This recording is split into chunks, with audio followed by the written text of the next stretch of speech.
Hello दोस्तों, नमस्कार। आपका स्वागत है आपके अपने YouTube channel target entrance exam यानी TET पर। दोस्तों, अगर आपका रिजल्ट जो है अभी आने को है, 30 जून को आने को है या फिर 29-30 जून, जब भी अगर आपका इन डेट्स में आता है आपका रिजल्ट, तो आपकी जो काउंसलिंग है वह आपका लगभग 15 जुलाई के बाद से स्टार्ट हो जाएगी। ठीक है, तो काउंसलिंग के टाइम आपके पास कौन कौन से डॉक्यूमेंट्स होने चाहिए उसकी हम पूरी बात करेंगे डिटेल में इस वीडियो में।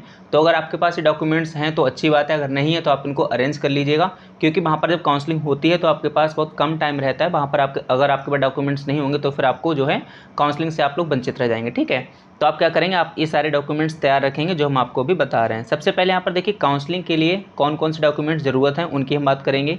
तो यहाँ पर काउंसलिंग के लिए जो सबसे पहले जो फाइनल ईयर के छात्र हैं, यानी कि जिन्होंने अपना फॉर्म भरते टाइम अपेयरिंग फॉर्म फिल किया था, ठीक है, अपेयरिंग में जिन लोगों ने फॉर्म फिल किया था उनके लिए है, उनके लिए अपने फाइनल ईयर की मार्कशीट होना बहुत ज़रूरी है। अब ये फाइनल ईयर की मार्कशीट या तो ओरिजिनल हो सकती है या फिर फाइनल ईयर का आपका जो रिजल्ट होता है BA या BSc का जो भी है, तो आपके पास जो रिजल्ट यानी कि इंटरनेट वाली जो मार्कशीट होती है वो आपके पास होना ज़रूरी है। इसमें आपको क्या करना है, अगर मान लीजिए आपका इंटरनेट वाला रिजल्ट है जो कि सिर्फ अभी आपका रिजल्ट ही आया है, मार्कशीट आपकी नहीं आई है, तो आपको वो वाला रिजल्ट क्या करना है, अपने कॉलेज में ले जाना है और वहाँ पर आपको वेरीफाइड कराना है। वेरीफाइड का मतलब है कि आपको अपने प्रिंसिपल से बस वहाँ पर स्टाम्प यानी कि मोहर आपको लगवा लेनी है और उनके साइन हो जाएंगे, वेरीफाइड हो जाएगी। क्योंकि जब आप काउंसलिंग के लिए रजिस्ट्रेशन करेंगे और अगर आप फाइनल ईयर के छात्र हैं तो वहाँ पर आपको सबसे पहले फाइनल ईयर की मार्कशीट अपलोड करनी होगी, और अगर इंटरनेट वाली मार्कशीट है तो फिर आपको कॉलेज से वेरीफाइड करा के ही उसको अपलोड करना है, अदरवाइज आपका जो फॉर्म रिजेक्ट हो जाएगा, काउंसलिंग आपकी नहीं होगी। तो ये सारी चीज़ें आपको ध्यान में रखनी है। ठीक है, तो इसके लिए आप लोग जो अपना, अगर आपका रिजल्ट आ गया तो बहुत अच्छी बात है, आप उसको कॉलेज से जाकर वेरीफाइड कराकर आज ही रख लें, क्योंकि बाद में फिर चीज़ें जल्दबाजी में नहीं हो पाती हैं। ठीक है, चलिए दूसरी चीज़ यहाँ पर आपको क्या चाहिए, दूसरी चीज़ आपके लिए काउंसलिंग के लिए बैंक की पासबुक ज़रूरी है। ये सभी छात्रों के लिए ज़रूरी है, क्योंकि जब हम रजिस्ट्रेशन करते हैं तो वहाँ पर आपके 5,000 रुपये जो है कॉलेज फीस एडवांस जमा होती है। ठीक है, ये आपके कॉलेज में ही लग जाएंगे, जो आपको कॉलेज मिलेगा उसी की फ़ीस में ऐड हो जाएंगे, तो ये जमा होते हैं। ठीक है, अगर बाई चांस आपको जो भी आपने 50 या 100 कॉलेज चूज़ किए हैं उनमें से अगर आपको कोई भी कॉलेज नहीं मिलता है तो आपके ये पैसे जो है वापस आ जाते हैं, ये पैसे आपके वापस आ जाते हैं। और वापस किस खाते में आएंगे, जो खाता आप वहाँ पर लगाएंगे, वहाँ पर आप अपना खाता लगा सकते हैं या फिर अपनी मम्मी का या फिर अपने पापा का, 3 लोगों का आप खाता, किसी एक का भी बैंक अकाउंट वहाँ पर दे सकते हैं।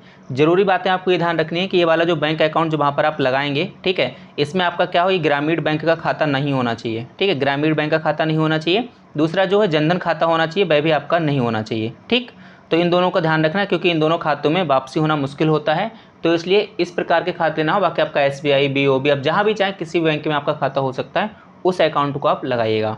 तो ये 2 डॉक्यूमेंट्स हैं जो कि काउंसलिंग के लिए बहुत ही ज़रूरी है, इनके बिना काउंसलिंग नहीं हो सकती है। ठीक है, तो इनको आप जो है रेडी रखिएगा। अब जब आपकी काउंसलिंग हो जाएगी, आपका अलॉटमेंट रिजल्ट आ जाएगा जिसमें आपको कॉलेज का नाम शो होगा। ठीक है, फिर इसके बाद आप जब एडमिशन लेने जाएंगे तो आपको कॉलेज में कौन कौन से डॉक्यूमेंट्स ले जाने हैं, वेरीफाइड कराने हैं। जब आपका देखिए एडमिशन हो जाता है उसके बाद आपको जो कॉलेज मिलता है उसकी फाइनल फीस सबमिट करके, ऑनलाइन ही फीस सबमिट होती है, फिर आपको कॉलेज जाना होता है। कॉलेज कौन कौन से डॉक्यूमेंट्स लेकर जाना होता है उनकी हम बात कर लेते हैं।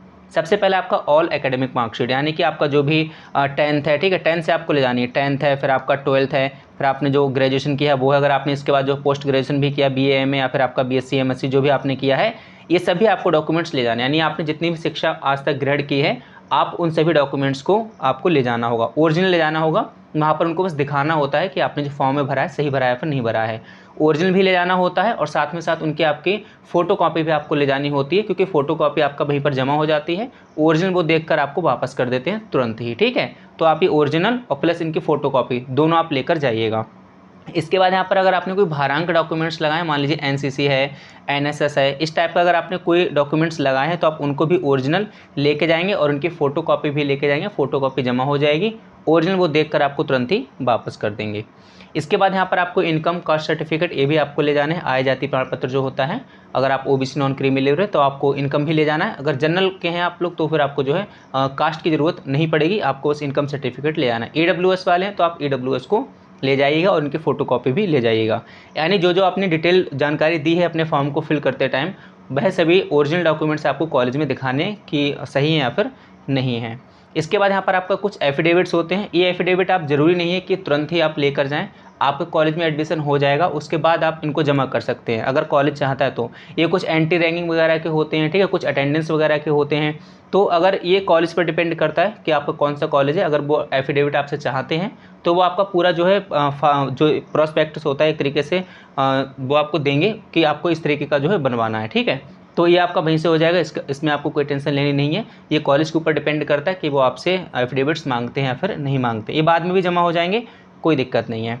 इसके बाद यहाँ पर आपका हेल्थ सर्टिफिकेट, ये अमूमन सभी बीएड कॉलेज में मांगा ही जाता है। तो हेल्थ सर्टिफिकेट आपका जो है, जहाँ पर भी आपका डिस्ट्रिक्ट है, ठीक है, जो भी आपका जिला अस्पताल होता है, डिस्ट्रिक्ट हॉस्पिटल, वहाँ से आपको इस सर्टिफिकेट को बनवाना है, हेल्थ सर्टिफिकेट।